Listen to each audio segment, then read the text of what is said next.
नमस्कार प्रिय मित्रों, मैं अंजू शर्मा संस्कृत जीन में आप सभी का स्वागत करती हूँ। तो मित्रों, जैसा कि हम लोग अपनी 8.5 वाली कक्षा में 12वीं कृत किरातार्जुनीयम का अध्ययन कर रहे थे, तो जो भी मित्र हमारे लाइव जुड़े हुए हैं, हम लोग कक्षा आरंभ करें उससे पहले आप सभी लोग क्लास की लिंक को अपने मित्रों के साथ शेयर कर दीजिए, जिससे कि अधिक से अधिक लोग हमारी कक्षा के साथ जुड़ सके। और जो भी मित्र हमारे लाइव आते हैं, आप लोग कोशिश कीजिए कि आपके जो भी मित्र हैं अधिक से अधिक लोग लाइव आया कीजिए। और साथ ही साथ आप सभी को अगर वीडियो अच्छी लगती है तो आप लोग वीडियो को लाइक अवश्य किया कीजिए, क्योंकि यदि आप लोग लाइक करते हैं तो उससे मुझे ऊर्जा मिलती है और मैं बहुत अधिक मेहनत करके आप सभी के समक्ष बहुत ही अच्छी प्रस्तुति देने की पूरा प्रयत्न करती हूँ। तो आप लोग वीडियो के लिंक को अपने मित्रों के साथ शेयर कर दीजिए। और जैसा कि आप सभी जानते हैं, हम लोगों ने अभी तक किरातार्जुनीयम के 17 जो हमारे श्लोक हैं उनका अध्ययन कर लिया था।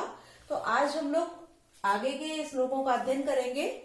तो आप सभी लोग जल्दी से जल्दी लिंक को अपने दोस्तों के साथ शेयर कर लीजिए। और आइए हम लोग जो हमारा 8वां श्लोक है उसका अध्ययन करते हैं। पहले वाचन करते हैं और उसके बाद एक एक शब्द का अर्थ जानने के बाद उसकी संपूर्ण व्याख्या करते हैं। तो जो भी हमारे मित्र लाइव जुड़ते हैं उनमें उर्जिता तिवारी जी हैं और आर.के. चौधरी जी हैं और हमारे शिल्पी मिश्रा जी हैं, राही सिद्दीकी जी हैं, अभिषेक पारासर हैं और विपुल जी हैं। साथ ही साथ और भी हमारे कुछ नए मित्र जुड़े हैं, जिनमें ओम राघव जी हैं और रिहान खान जो नए मित्र जुड़े हैं। तो मैं आप सभी से कहूंगी, जिन लोगों ने अभी तक चैनल को सब्सक्राइब नहीं किया, आप लोग चैनल को सब्सक्राइब कर लीजिए और बेल आइकन अवश्य दबा लीजिए, जिससे कि हमारी जो आने वाली वीडियो हैं आप सभी को उन वीडियो के आरंभ होने से पहले ही आपको उसका नोटिफिकेशन मिलता रहे। तो चलिए हम लोग अपना जो 18वां श्लोक है इसका वाचन करते हैं और फिर इसके विषय में अध्ययन करते हैं। तो आप सभी लोग मेरे साथ दोहराइए। उदार कीर्ते हृदयं दयावतः प्रशांतवादं दिशतोभिरक्षया स्वयं प्रदुग्धेष्य गुणैरुपस्नुता वशुपमानस्य वसूनि मेदिनी। तो जो हमारा 18वां श्लोक है इसका वर्णन करते हुए भारवी जी कहते हैं कि जो वनेचर है, वनेचर अपनी बातों को युधिष्ठिर के समक्ष रखते हुए, क्योंकि अभी वो दुर्योधन के क्रियाकलाप, उसके व्यवहारों का और वो किस प्रकार से प्रजा का पालन पोषण कर रहा है और वो प्रजा के हित में किस किस प्रकार के कार्यों को कर रहा है, इन सभी का वर्णन वनेचर द्वैत वन में आकर के युधिष्ठिर के समक्ष रख रहा है। तो उसी क्रम में जो वनेचर है वो दुर्योधन की प्रसन्नता, समृद्धि इत्यादि को बताते हुए, उसकी समृद्धि का वर्णन करते हुए, उसके गुणों के विषय में बखान करते हुए बताता है। तो हम एक एक शब्द का पहले अर्थ देख लेते हैं। उदार कीर्ति अर्थात महान यशस्वी, जो महान यश वाला है ऐसा। उदयम अर्थात उन्नति को, उदित होते हुए, उदयम अर्थात जो उदित हो रहा है। तो उदित कौन होता है? जो उन्नति को प्राप्त करता है। दयावतः दयावान है जो। प्रशांत बाधम, बाधम बाधाओं को, प्रशांत माने शांत करने वाला है। दिशतो दिखाता है अर्थात संपादित करता है। अभिरक्षया, अभि अर्थात अभिता परिता वाला जो सूत्र है उसी के अनुसार है अभिरक्षया, यानी कि चारों ओर से जो रक्षा को प्रदान करने वाला है। स्वयं, स्वयं ही, अपने आप ही, प्रदुग्धे दुह देती है। अश्य माने इस दुर्योधन, यहाँ जो अश्य है वो दुर्योधन के विशेषण के विषय में बता रहे। तो अश्य माने यह दुर्योधन। गुणैर उपस्नुता, गुणों के द्वारा, उपस्नुता अर्थात द्रवित हुई, जो द्रवित हो गई है, जो उसके गुणों से प्रसन्न होते हुए, द्रवित होते हुए। द्रवित कब होता है? जब किसी के गुणों को हम देखते हैं, अच्छाइयों को देखते हैं, तो उसकी अच्छाइयों और गुणों के द्वारा जो हम प्रसन्नता के कारण कभी कभी हमारे आंखों से अश्रु बहने लगते हैं, तो वही हो जाता द्रवित होना। तो उसके गुणों से जो द्रवित हुई है। वसूपमानस्य, यहाँ जो वसूपमान है वो कुबेर का अर्थात जो वसूपमान होता है वो कौन है? कुबेर। तो कुबेर के समान। वशूनि माने ऐश्वर्य इत्यादि धन धान्य जो है उनको। मेदिनी माने पृथ्वी। ठीक है, तो अब हम हमने एक एक शब्द का अर्थ जान लिया है। अब इसकी संपूर्ण व्याख्या करते हैं। तो इसकी जो संपूर्ण व्याख्या होगी उसके लिए सबसे पहले हम लेते हैं उदार कीर्ति, जो महान यशस्वी है अर्थात जिसका यश चारों ओर फैला हुआ है, दयावता जो दयावान भी है, अभिरक्षया जो प्रजा की चारों ओर से रक्षा कर रहा है। अभिरक्षया अर्थात रक्षा को प्रदान करने वाला है। अब किस प्रकार से? चारों ओर से, यानी कि वो अपनी प्रजा की चारों ओर से रक्षा करने वाला है। बाधम प्रशांतम, बाधाम, बाधम माने बाधाओं को, प्रशांत माने शांत करता है, जो बाधाओं को शांत करता है। आगे हृदयम दिशितो, हृदयम अर्थात अभी मैंने बताया उदयम, उदित कौन होता है? जो उन्नति अर्थात प्रगति को जो प्राप्त करता है वही उन्नति को प्राप्त करता है, वही उदित होता है। तो उसको दिखा रहा है, दिशितो अर्थात दिखा रहा है अर्थात संपादित कर रहा है। तो संपादित करने वाला किसको? उन्नति को संपादित करने वाला। वसूपमानस्य, वसूपमान अर्थात कुबेर के समान, अस्य माने इस दुर्योधन, यानी कि जो जितनी भी विशेषताएं बताई गई हैं वो सभी विशेषताएं दुर्योधन के चरित्र के विषय में वर्णित करते हुए वनेचर बता रहा है कि वो महान यशस्वी, जिसका यश चारों ओर फैला हुआ है, दयावान भी है, अपनी प्रजा का चारों ओर से रक्षा करने वाला है, सभी बाधाओं जो प्रजा की उन्नति में बाधाएं होती हैं उनको शांत करके, उनको समाप्त करके उन्नति को दिखाता है अर्थात उन्नति को संपादित करता हुआ वह कुबेर के समान, अश्व माने इसके जो गुण हैं, इस दुर्योधन के जो गुण हैं उन गुणों से द्रवित हुई, कौन? पृथ्वी, उन गुणों से प्रसन्न होकर द्रवित हुई पृथ्वी ऐश्वर्यों को, यानी कि जो धन इत्यादि धन धान्य है उन ऐश्वर्यों को स्वयं प्रदुग्धे, स्वयं दोहकर दे रही है। अब हम जानते हैं कि जो कुबेर होता है, जो कुबेर है, जैसे हम सभी जानते हैं कि जो कुबेर है वो धन का स्वामी माना जाता है। तो जो धन का स्वामी है वो कुबेर है, तो वो अपनी धन इत्यादि संपत्ति के द्वारा जो उसकी प्रजाएं होती हैं उन सभी का भली प्रकार से पालन पोषण करता है। तो यहाँ इस दुर्योधन को कुबेर की ही उपमा देते हुए कि जिस प्रकार कुबेर अपनी धन संपत्ति के द्वारा प्रजाओं का पालन करता है, उसी प्रकार इस दुर्योधन के गुणों से द्रवित हुई जो पृथ्वी है, मेदिनी अर्थात जो पृथ्वी है वो धन धान्य, क्योंकि पृथ्वी के द्वारा ही हम पृथ्वी पर ही कृषि करते हैं और कृषि से जो अन्न उत्पादित होता है उसके द्वारा हमको धन अर्जित होता है, यानी उस धान्य इत्यादि जो अनाज होते हैं उनके द्वारा ही हम सभी को धन की प्राप्ति होती है। तो कुबेर के समान इस दुर्योधन के जो गुण हैं उनसे द्रवित हुई पृथ्वी क्या कर रही है? धन धान्यों को, ऐश्वर्यों को स्वयं ही दोह दोह कर दे रही है। यानी कि ऐसा लग रहा है कि जो दुर्योधन है वो अपनी प्रजा का इस प्रकार पालन पोषण कर रहा है कि उसके पालन पोषण और गुणों को देखकर जो पृथ्वी है वो इतनी प्रसन्न हो गई है कि उस दुर्योधन को कुछ करना ही नहीं पड़ रहा है, वो पृथ्वी स्वयं ही उसको धन धान्य इत्यादि सभी चीजें स्वयं ही उसको प्रदान कर रही है। ठीक है, तो आप सभी लोगों ने इस श्लोक का पूर्ण अर्थ जान लिया होगा। एक बार फिर देख लेते हैं कि यहाँ जो अस्य दिया, अस्य से तात्पर्य यहाँ दुर्योधन से है। तो जितने भी गुणों की विशेषताएं बताई जा रही वो सभी दुर्योधन के लिए प्रयुक्त हुई हैं।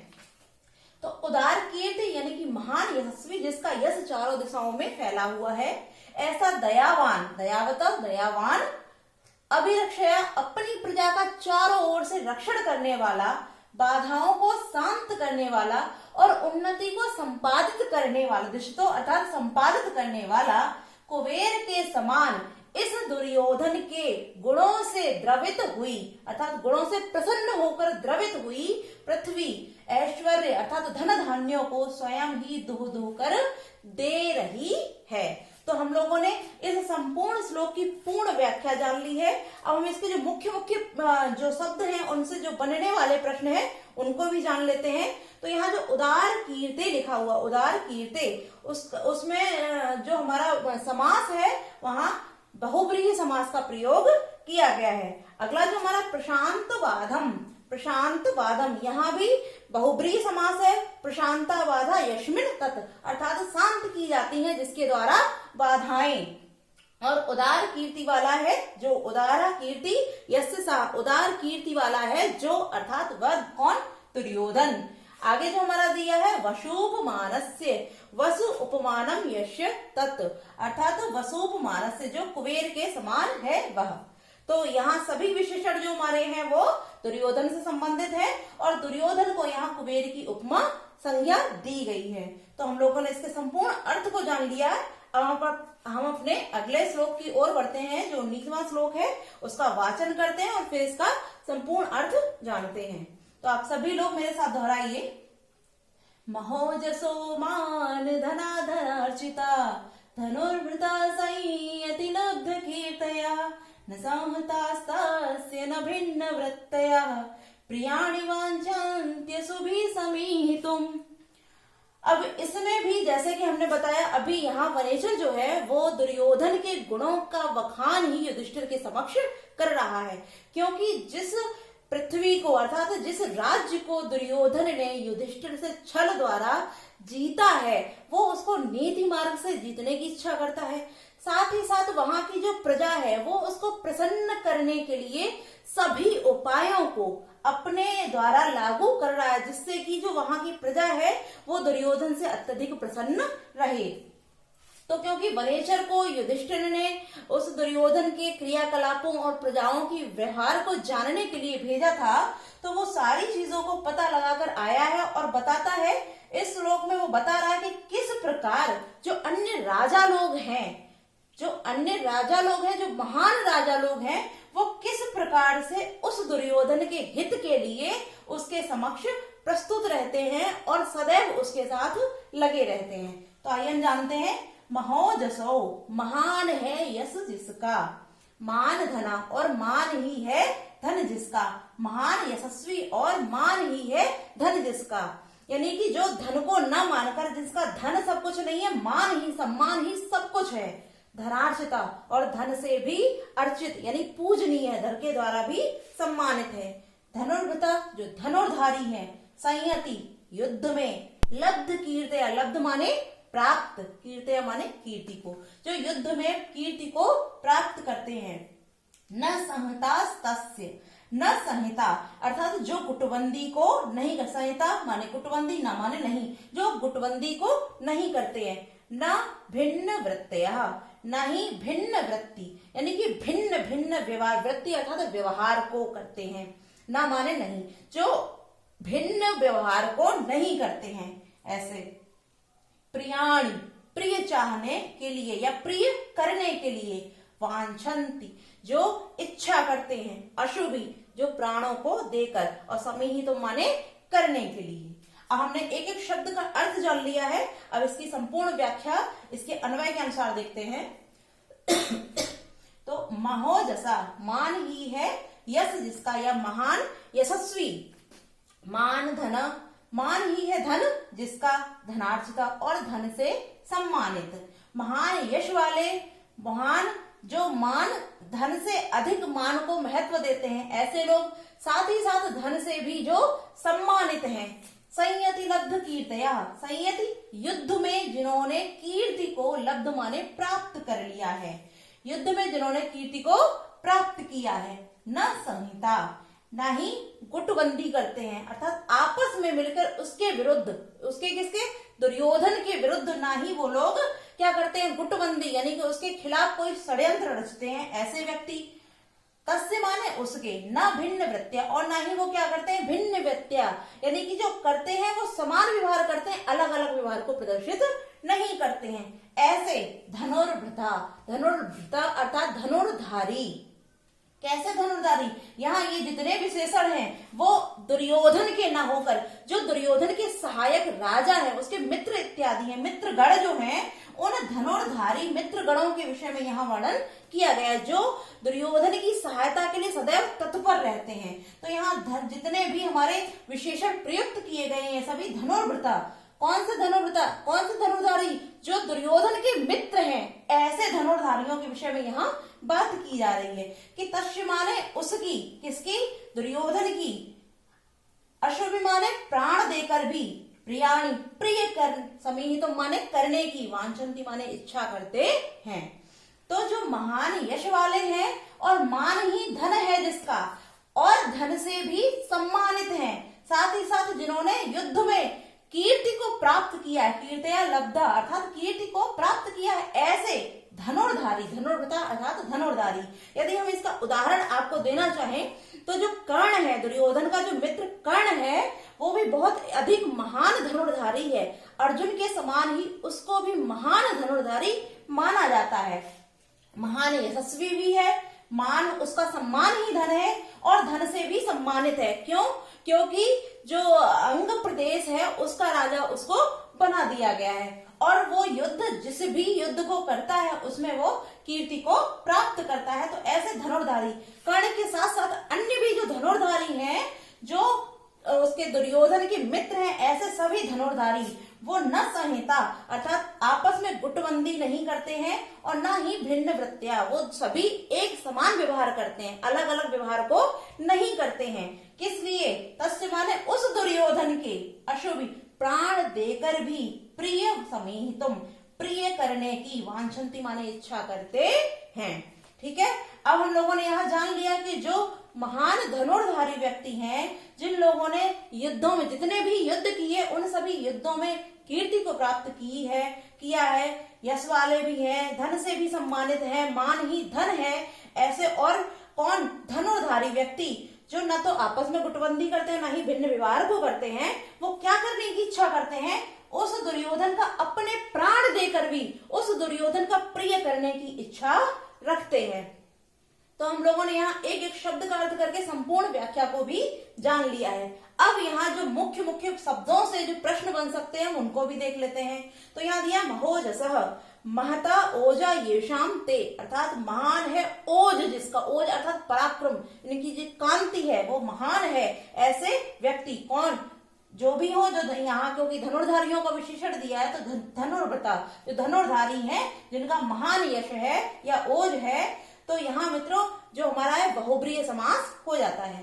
मान धना, यहाँ भी हमारा बहुब्रीहि समास है। धनार्जिता, धन से सम्मानित है जो, वहां भी अन्य शब्द का विशेषण दिया है तो यहाँ भी हमारा बहुब्रीहि समास है। और जो हमारा है यहाँ पे लब्ध कीर्तया, लब्ध कीर्तया, लब्धा कीर्ति येषाम ते, यहाँ भी हमारा बहुब्रीहि समास का विधान किया गया है। साथ ही साथ जो भिन्न वृत्तियां है यहाँ भी हमारा जो बहुब्रीहि समास है उसी का विधान किया गया है। साथ ही साथ यहाँ हम देखते हैं वांछन्ति धन अशुभी, वांछन्ति धन अशुभी, यहाँ जो है वो हमारी यड़ संधि का विधान किया गया है। ठीक है, तो आप सभी को ये वाला श्लोक भी क्लियर हो गया होगा। हम आगे बढ़ते हैं अपने 20वें श्लोक की ओर, इसका वाचन करते हैं और फिर इसका अर्थ जानते हैं। तो आप सभी मेरे साथ दोहराइए। महीभृतांस चरितश्चरे क्रिया शवेदनिस्से शमसेसित क्रिया महोदयेस्तस्य हितानुबन्धवी प्रतीयते धातुर्वेहितं फले। तो एक एक शब्द करके पहले हम अर्थ जान लेते हैं। यहाँ बताया गया है महीभृतम, महीभृतम जो राजा लोग हैं, सच्चरिते, अच्छे चरित्र, सदाचारी चरित्र, सत माने अच्छा, चरित माने चरित्र है जिनका, चरय माने गुप्तचर, क्रिया क्रियाओं को, स माने वह, अब यहाँ वह दुर्योधन के लिए बोला गया है, वेद जान लेता है, निशेषम पूर्ण संपूर्ण कार्यों को, संपूर्ण क्रिया माने कार्यों को, अशेषितम अशेषित माने जिसकी क्रियाएं शेष नहीं रह गई हैं, महोदय महान, दयावान या महान वृद्धि के उत्पन्न होने के द्वारा, तस्य माने वह दुर्योधन, हितानुबंधवी अर्थात शुभ परिणामों से युक्त, प्रतीयते मालूम होता है या सूचित होता है, धातु इव, यहाँ धातु जो रा है इसको विसर्ग हो जाएगा तो हमारा धातु इव, तो जो विधाता है उसके समान, इतम इच्छित, चेष्टाएं होती हैं, फलई माने फलों के द्वारा। अब हमने एक एक शब्द करके अर्थ देख लिया, अब देखते हैं इसका संपूर्ण अर्थ। तो हम इसका जो अन्वय है उसके अनुसार लेंगे, अशेषित क्रिया अर्थात जिसकी क्रियाएं शेष नहीं रहे, क्रिया माने क्रियाएं, अशेषित जिसकी शेष नहीं रह गई है, ऐसे व्यक्ति। तो जो जिसकी क्रियाएं शेष नहीं रही अर्थात जिसने अपने कार्यों को समाप्त कर लिया है। सच्चरितई चरित्रवान है जो, चरई माने गुप्तचर, तो जिन गुप्तचरों ने अपनी क्रियाओं को समाप्त कर लिया है, ऐसे सदाचारी गुप्तचरों के द्वारा। महीभृताम राजाओं की, क्रिया माने संपूर्ण कार्यों को जान, वेदा माने जान लेता है, निशेषम, पूर्ण रूप से, स माने वह दुर्योधन। तो जिस गुप्तचरों ने अपने कार्यों को समाप्त कर लिया है और वह सदाचारी ऐसे गुप्तचरों के द्वारा संपूर्ण राजाओं की सब क्रियाओं को पूर्ण रूप से वेद माने जान लेता है, स माने वह दुर्योधन। अब वो क्या करता है, धातुरिवय, जिस प्रकार जो विधाता होता है अर्थात जो ब्रह्मा होता है उसके फलों को हम उसकी जो क्रियाएं होती हैं, चेष्टाएं होती हैं, उसको हम कब जानते हैं, जब वो हमारे समक्ष प्रस्तुत हो जाती हैं। तो उसी प्रकार विधाता के समान ही, तस्य माने उस दुर्योधन के, महोदय जो महान वृद्धि को उत्पन्न करने वाले हैं, ऐसे हितानुबंधवी शुभ परिणामों के द्वारा, फलों के द्वारा, विहितम जो उसकी इच्छित चेष्टाएं हैं उनको प्रतीयते माने जानते हैं। तो वो दुर्योधन क्या करता है, पहले तो उसने अच्छे चरित्र वाले गुप्तचरों को नियुक्त किया है और उनके द्वारा जो उसके प्रतिद्वंदी राजा होते हैं उनके सारे संपूर्ण वृत्तांत को वह जान लेता है। और जिस प्रकार ब्रह्मा के किसी भी कार्य को हम उसके अपने समक्ष प्रस्तुत होने पर जानते हैं, उसी प्रकार जो दुर्योधन है वह भी क्या करता है, अपनी प्रजाओं के हित करने के लिए, यानी कि वो इच्छित कोई भी चेष्टा करता है तो उसकी सूचना, प्रतीयते माने वह सूचित तब होता है जब वह फलई अर्थात फलित हो जाती हैं। किस प्रकार, उन्नति को करते हुए शुभ गुणों के द्वारा। जो उस दुर्योधन की चेष्टाएं हैं वह सभी चेष्टाएं शुभ गुणों के द्वारा, यानी शुभ परिणामों के द्वारा, जब हमें अच्छा परिणाम मिलता है उनके द्वारा उसके फलों की सूचना प्राप्त होती है। जैसे आप सभी जानते हैं कि विधाता जो भी कार्य करता है हम सभी लोग उन जो भी कार्य होते हैं विधाता के, जो वो करना चाहता है, जब हमारे समक्ष प्रस्तुत होते हैं तब उनको जान पाते हैं। तो उसी प्रकार जो दुर्योधन है वो अपनी प्रजाओं की उन्नति के लिए जब उनके शुभ परिणाम उसके समक्ष प्रस्तुत होते हैं, यानी कि जो भी वो इच्छित चेष्टाएं करता है, तो जब वो शुभ परिणामों के फलने पर, यानी जब शुभ परिणाम निकल के आते हैं, तभी उन परिणामों के द्वारा, जो परिणाम समक्ष प्रस्तुत है, उन परिणामों के फल के द्वारा ही उसके कार्यों की सूचना प्रतीयते अर्थात सूचना प्राप्त होती है कि दुर्योधन है वो इस प्रकार से कार्य कर रहा है। और यहाँ जो विशेषत चरितई बोला गया, यहाँ जो चरितई वो जो गुप्तचर है उनकी विशेषता बताई गई है। अब हम इसमें देख लेते हैं जो हमारे मुख्य मुख्य समास इत्यादि हैं। तो अशेषित क्रिया, यहाँ बहुब्रीय समास है। सच्चरितई, अच्छा है या सत है चरित्र जिसका, यहाँ भी हमारा बहुब्रीय समास है। धनार्चित, यहाँ जो धनार्चित इधर हो गया। महोदयई, यहाँ भी बहुब्रीय समास है। और हितानुबंधवी, यहाँ भी हमारा बहुब्रीय समास है। तो आज के लिए इतना ही। नमो नमः मित्रों।